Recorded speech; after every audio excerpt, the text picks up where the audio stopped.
We are all here today because we must continue to stand up and fight with one goal: to bring this contract back where it belongs, the United States of America. Hear, hear.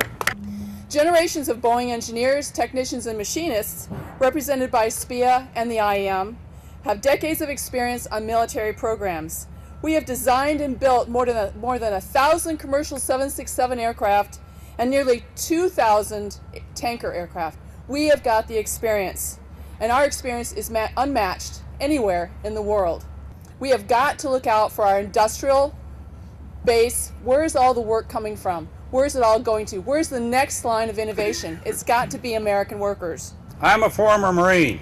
Give up is not in our lexicon. My greatest responsibility, and those of my colleagues in the Senate and the House, is to represent our warfighters in the field.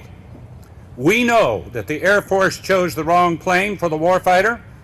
It doesn't offer the same survivability that our Boeing plane offers. So based on that alone, it is the wrong plane for America. We can, we must, we shall do better by the men and women serving our nation. We are having our jobs sent overseas by our government. You know what? One of our values that we treasure a lot in Kansas is economic justice. And we expect our government to support us and stand up behind us on this value and bring that tanker home where it belongs. This is a military tanker and it should never go outside the country. The Boeing employees make the best airplanes in the world. And we're here today because the decision by the Air Force just doesn't add up. It just doesn't add up when it comes to fuel costs. The Air Force says it wants to build a more greener, fuel-efficient airplane industry for its fleet, and yet it goes for a more expensive plane on fuel costs. It also doesn't add up that they have chosen a plane on the life cycle costs that don't include the expansion of various runways around the globe that will have to be lengthened if they pick the larger Northrop Grumman Airbus plane.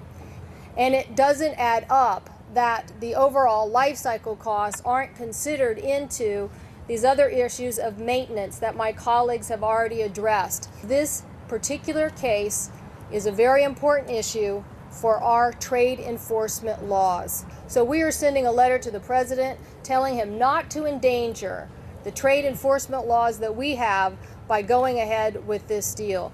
I think we are going to do everything. Congressman T. Hart and I are on the Defense Subcommittee. We're going to do everything we can to stop this. We think this is a mistake. We think that the Air Force should be stopped from going forward on this project. Congress has a responsibility to correct one of the worst decisions in modern history. Thank you. We've waived 5 regulations for foreign manufacturers. They are Buy American provisions. They also waive the cost accounting standards, very expensive for our workers to perform. They waive the Berry Amendment. They waive Foreign Corrupt Practices Act. Now, just last week it was reported that EADS is under investigations for insider trading.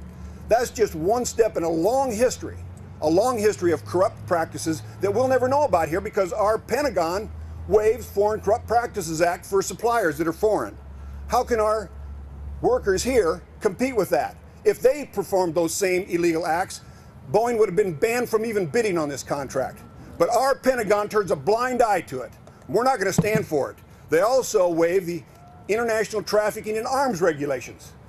NBC News reported that EADS was over in Iran at the Iranian air show trying to sell military helicopters, the same technology that they're developing under the light utility helicopter contract with U.S. tax dollars. What we Americans are so angry about across the country is that when they paid their taxes on April 15th, to think that $40 billion of that is going to a country that we have declared to be violating international and American law, this is ludicrous. You have one agency of the federal government declaring their actions are illegal.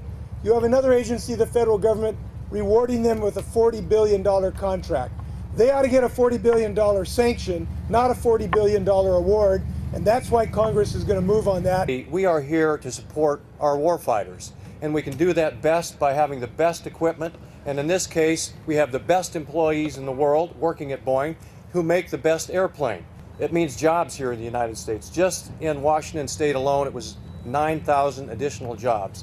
I applaud the bipartisan members of Congress, the efforts of Congress to investigate this and to take action and stop this.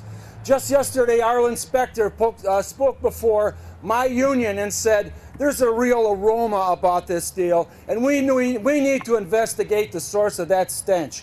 So I really applaud the efforts of Congress. I look forward to working with you, and talk to every senator you have out there, every congressman and woman you have out there.